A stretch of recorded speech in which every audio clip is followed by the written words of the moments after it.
चलिए आज बात करते हैं माइक्रो टीचिंग की प्रोसेस के बारे में।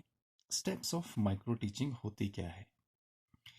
देखिए, आपको जानना ये ज़रूरी है कि जब भी किसी बीएड प्रशिक्षण संस्थान के द्वारा अपने परिसर में माइक्रो टीचिंग कंडक्ट करवाई जाती है, तो उसका एकमात्र उद्देश्य ये होता है कि जितने भी बीएड स्कॉलर्स वहाँ पे जो है मौजूद होते हैं, उनके अंदर जो है ये सारी की सारी टीचिंग स्किल्स जो हैं उनके बिहेवियर में जो है वो आ जाए, वो इन टीचिंग स्किल्स को जो है सीख लें और आने वाले समय में जो है एक अच्छे शिक्षक बन सकें।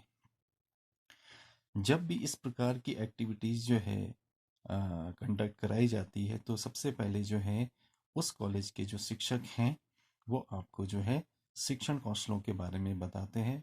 आपको जो है हमने बताया कि कई प्रकार के जो हैं शिक्षण कौशल हैं जिसे जो है एक शिक्षक को सीखना बहुत ज़रूरी है। ये सारे के सारे स्किल्स जो हैं उसकी पर्सनालिटी में आए तो एक वो परफेक्ट टीचर बन सकता है।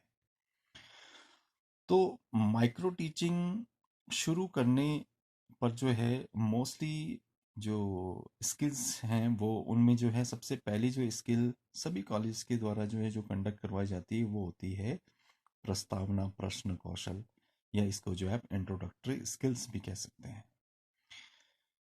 प्रस्तावना प्रश्न कौशल, ये जो कौशल है ये बच्चे के पूर्व ज्ञान से संबंधित कौशल होता है और इसमें जो है हम लोग प्रश्नों का निर्माण करना जो है आपको सिखाते हैं। आपको इन्हीं प्रस्तावना प्रश्नों के आधार पे जो है बच्चे के मुख से जो है आपको टॉपिक निकालना होता है। तो आपके अंदर जो है इंट्रोडक्टरी स्किल्स की जो है एबिलिटी अगर आ जाएगी, आपको जो है प्रस्तावना प्रश्न बनाने जो है आ जाएंगे, तो आप जो है अपनी वास्तविक परिस्थितियों में जाके जो है जब आप टीचिंग करते हैं तो आप जो है बच्चों को बिना बताए कि आज मैं आपको ये प्रकरण पढ़ाऊंगा, आप जो है आपको जो है ये बताने की कोई ज़रूरत नहीं होती, बल्कि आप जो है इन प्रश्नों के माध्यम से जो है बच्चे को खुद टॉपिक तक लेके जाते हैं।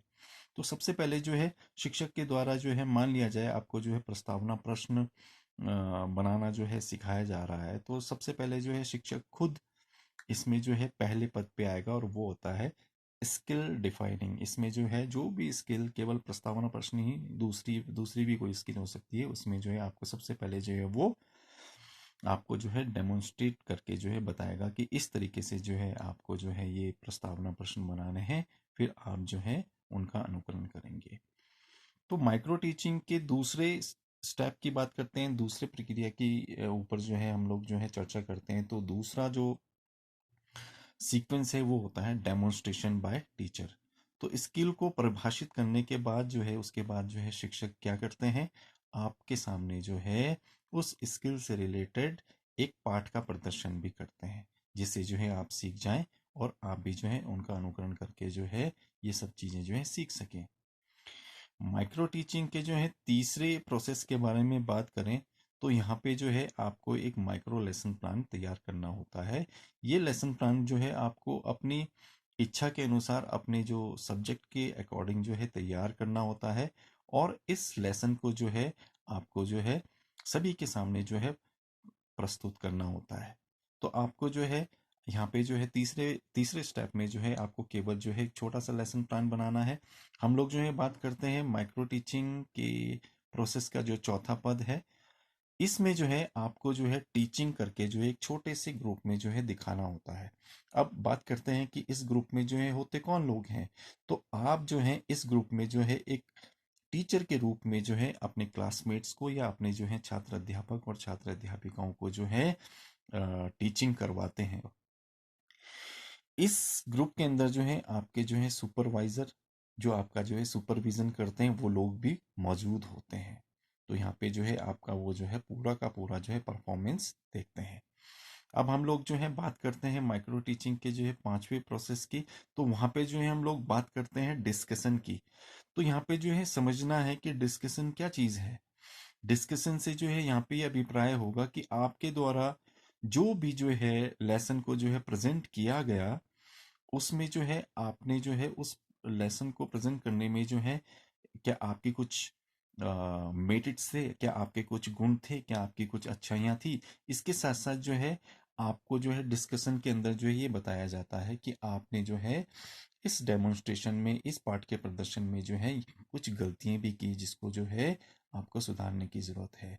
तो अब हम लोग जो है बात करते हैं छठे वाले पद की। इसमें जो है आपको जो है फिर से रीप्लान करना होता है। रीप्लान का मतलब होता है कि आपको दोबारा से उसी विषय के ऊपर जो है संशोधन करके जो है एक बार पाठ का प्रदर्शन जो है उसी ग्रुप में जो है दोबारा कर देना होता है।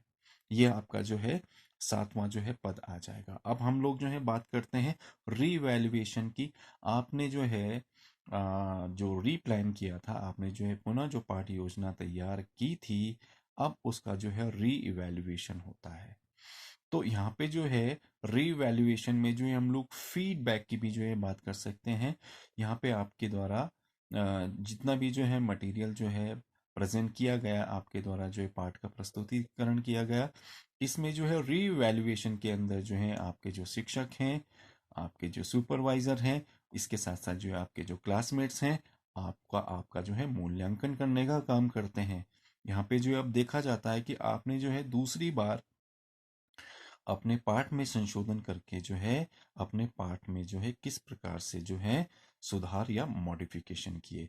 तो यहाँ पे जो है हमने जो है आपके सामने बात की स्टेप्स ऑफ माइक्रो टीचिंग।